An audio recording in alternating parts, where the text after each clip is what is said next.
What if I told you the food sitting in your kitchen right now was never designed to nourish you, but to weaken you? What if the obesity crisis, the diabetes epidemic, the infertility spike weren't tragic accidents of modern life, but predictable outcomes? Look at this image. I'm going to explain exactly what this document reveals and why the people who signed it never expected you to see it. Because once you understand this, you won't look at your grocery store the same way again. We've been told a comforting story, that modern food is safer than ever, that government agencies rigorously test everything before it reaches your plate, that corporations are heavily regulated, constantly audited, and deeply concerned about public health. The official narrative says if something harmful ends up in the food supply, it's an accident, a contamination event, a supply chain glitch, a mistake. But here's where their facade cracks.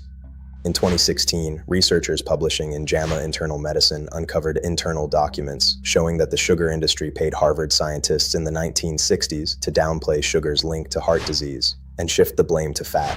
Not a conspiracy theory, not speculation, documented financial payments, published in a peer-reviewed journal.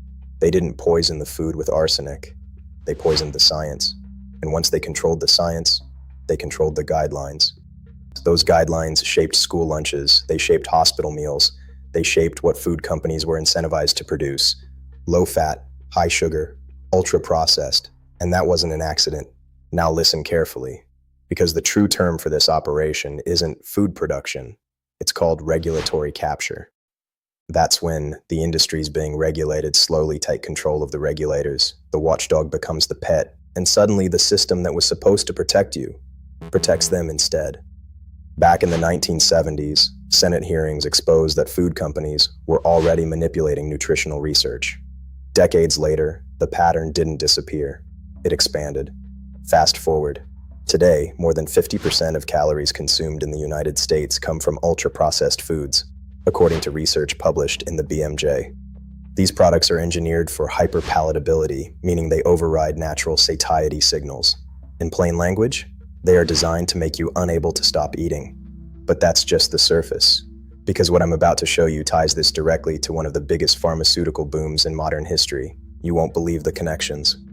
But first, hit the like button if you think the news lies to you every single day. Let's see how many people are awake in this room. Now let's keep going. Here's the uncomfortable question.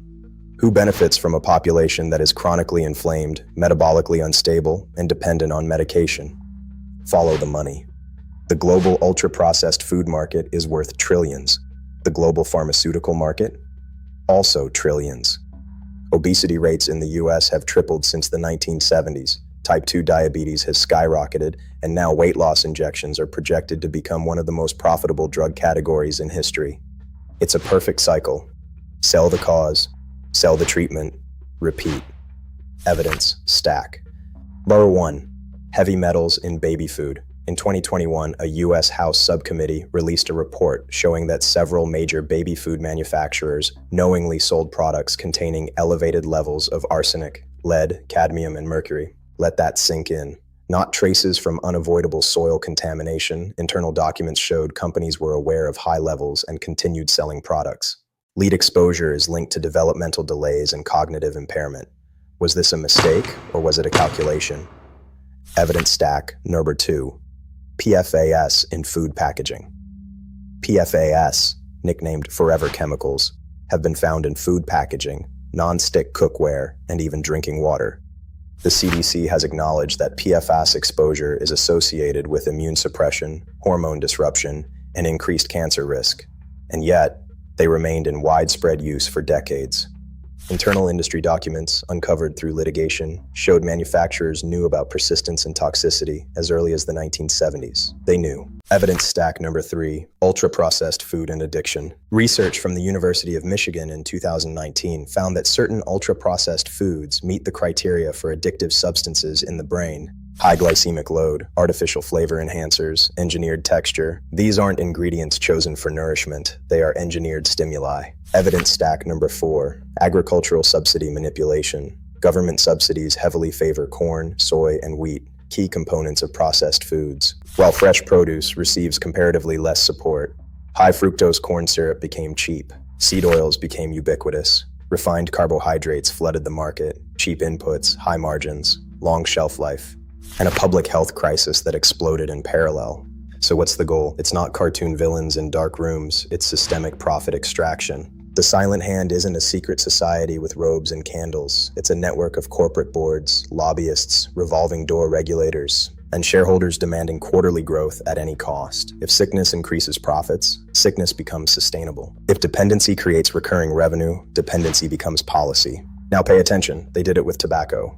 Internal memos proved cigarette companies knew nicotine was addictive and cancer-causing, yet publicly denied it for decades. They did it with opioids. Pharmaceutical executives assured doctors OxyContin wasn't addictive, while internal data showed rising dependency. And now they're doing it with food. The thread tying them all together is this: industries knowingly selling harmful products, while funding research to obscure the damage until profits peak. Different products, same blueprint. Now this stops being abstract, because it's not just about the system, it's about your life. Look at the grocery aisle. Bright packaging, health claims, heart healthy, whole grain, low fat, but flip the label, 30 ingredients, sugar hidden under 5 names. According to research published in Cell Metabolism, diets high in ultra-processed foods lead to increased calorie intake, meaning, even when you think you're controlling your intake, the formulation itself pushes you to overconsume. This isn't weakness, it's design. Chronic inflammation is linked to heart disease, Alzheimer's, depression, infertility. Sperm counts have declined globally. Autoimmune diseases are rising. Childhood obesity is rising. Is it genetics or environment?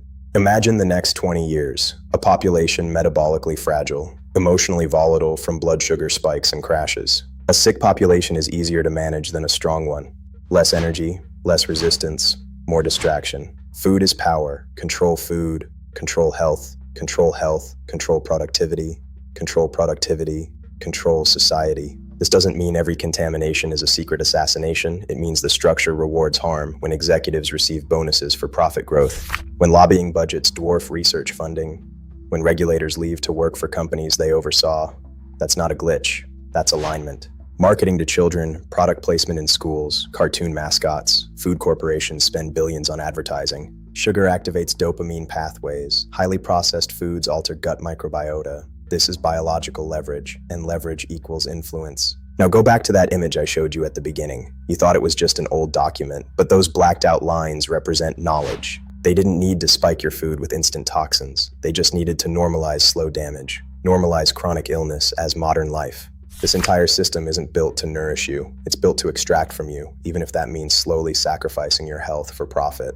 If this video made you question even one assumption, good. Drop your own red-pilled insights in the comments. Subscribe if you're ready to join the resistance. Because the most dangerous thing to a system built on quiet manipulation is a population that starts reading labels and questioning incentives. Stay sharp, stay skeptical, and never forget, what you put on your plate might be shaping more than your body. It might be shaping your future.